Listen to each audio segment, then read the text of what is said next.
The use of the polygraph in criminal investigations. The control question test, or CQT, doesn't properly separate innocent from guilty people. The guilty knowledge test, or GKT, looks at how people react to different things, some of which may show whether they knew about the crime. The CQT is based on the idea that an innocent person will react more strongly to the second type of question. The GKT may not have as many problems as the CQT as long as the options are similar enough that the correct one doesn't stand out to an innocent suspect. In real life, like when the police are looking into a crime, it is very hard to know what happened and who was involved. A polygraph lie detector test may not be necessary if there is rock-solid proof that the person being tested is lying or telling the truth. Laboratory studies. The accuracy rate for guilty people who lied was 91%, and for innocent people, it was 89%. Most likely, lab studies will never be very similar to real life for ethical and other reasons. Field studies.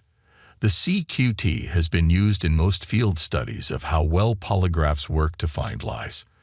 The British Psychological Society's 2004 report looked at reviews of similar field studies that had already been published. It said that figuring out the real truth through confessions is hard because polygraph results may have affected those confessions. The right decision was made in 83% to 89% of the cases. Still, error rates were higher for wrongly labeling innocent people as liars. The guilty knowledge test has been used in a few field studies. These studies found a high accuracy of 94 to 98% in identifying innocent suspects, but a low accuracy in identifying guilty suspects of 42 to 76%. One reason for this is that guilty people will be more likely to use countermeasures to get around the test. These deliberate attempts could include decreasing physiological activity, what the polygraph measures, in response to relevant questions or items. Use of the polygraph in security screening.